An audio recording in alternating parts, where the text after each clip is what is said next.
Hi guys, cream பார்க்கில் இன்றைக்கி நம்ம பார்க்க போகிறது ஒரு பினாட்டா கேக் தான். நான் ஃபஸ்ட் டைம் மோல்டு வாங்கி வச்சு ரொம்ப நாள் ஆயிடுச்சு. யாருமே இந்த கேக் ஆர்டர் கொடுக்கவே இல்லையே நினச்சிக்கிட்டே இருந்தேன். எங்கள் ஊருக்கு பக்கத்தில் இருக்கிறவங்க தான் கொடுத்துருந்தாங்க. அவங்க பையனுக்கு பர்த்டே, அவன் வந்துட்டு பினாட்டா கேக் தான் கேட்டான் அப்படின்னு சொல்லிட்டு. ஆக்சுவலாக அவங்க பால் சைஸில் கேட்டிருந்தாங்க. பால் சைஸ் எனக்கு மோல்டு கிடைக்கல. ஹார்ட்டின் சைஸ் ஆல்ரெடி நான் வச்சுருந்தேன்.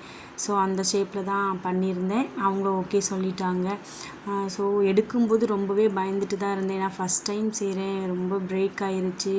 வெயில் வேறு அதிகமாக இருக்குது. பிரேக் ஆகிருச்சுன்னா எப்படின்னு சொல்லிட்டு எடுக்கும்போது ரொம்பவே பயந்துட்டு தான் எடுத்தேன். நல்லாவே வந்திருந்தது. ஏன்னா ஒரு ரெண்டு பினாட்டாவுக்கு ஓப்பன் க்ளோஸுக்கு ரெண்டுத்துக்குமே வந்துட்டு 1/2 kgக்கு மேலே சாக்லேட் காலி ஆயிருச்சு. ஸோ அதனால் நல்லாவே வந்திருந்தது. நான் ஃப்ரிட்ஜில் வச்சு ஸ்டோர் பண்ணி 3-4 டைம் கோட்டிங் போட்டிருந்தேன். அதனால் நல்லா வந்திருந்தது.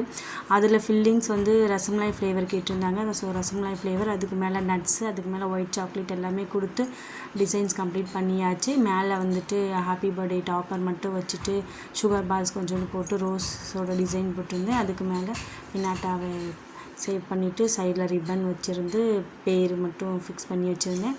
அது கூட ப்ரௌனியும் கேட்டிருந்தாங்க. ஸோ ப்ரௌனியும் நான் ரெடி பண்ணி வச்சுட்டு அவங்களுக்கு டைமுக்கு ஃபஸ்ட்லேயே போய் கொடுத்துட்டேன்.